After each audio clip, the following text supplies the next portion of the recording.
ಕರ್ನಾಟಕದ ಮಹಾಜನತೆಗೆ ನಮಸ್ಕಾರ. ನಟ ಸಾರ್ವಭೌಮ ನಾಟಕ ರತ್ನ ಎಚ್.ಡಿ. ಕುಮಾರಸ್ವಾಮಿ ನಾಟಕ ಮಂಡಳಿಯಿಂದ ಬಿಡದಿಯ 35 ಎಕರೆಯಲ್ಲಿ ನಾಟಕ ಪ್ರದರ್ಶನ. ನಾಟಕದ ಮುಖ್ಯ ಪಾತ್ರಧಾರಿ ಎಚ್.ಡಿ. ಕುಮಾರಸ್ವಾಮಿ, ನಾಟಕದಲ್ಲಿ ಶಕುನಿ ಪಾತ್ರಿ ಆರ್ ಅಶೋಕಣ್ಣ.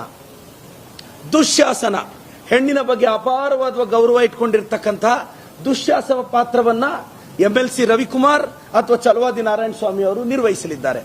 ಸಮಯ ನನ್ನ ವಾಚು 75 ಲಕ್ಷದ್ದು, ಕುಮಾರಣ್ಣಂದು ಸಿಂಪಲ್ ವಾಚು.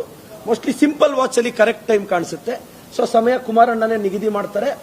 ರಾಜ್ಯದ ಜನತೆ ಬಿಡದಿಯ ಎಚ್.ಡಿ. ಕುಮಾರಸ್ವಾಮಿ ನಾಟಕ ಮಂಡಳಿಯ ನಾಟಕ ಪ್ರದರ್ಶನ ಮತ್ತು ರೋಚಕವಾಗಿ ನಾಟಕವನ್ನ ನಿರ್ವಹಿಸುವ ಶಕುನಿ ಪಾತ್ರದ ವೀಕ್ಷಣೆಗೆ ಆರ್ ಅಶೋಕ್ ಅವರು ಅದ್ಭುತವಾಗಿ ಪರ್ಫಾರ್ಮ್ ಮಾಡ್ತಾರೆ.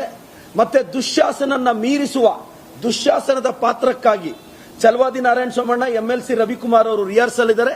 ದಯವಿಟ್ಟು ಈ ನಾಟಕ ಪ್ರದರ್ಶನಕ್ಕೆ ಬನ್ನಿ ಅಂತ ರಾಜ್ಯದ ಜನತೆಯನ್ನ ಆಹ್ವಾನಿಸ್ತೀನಿ.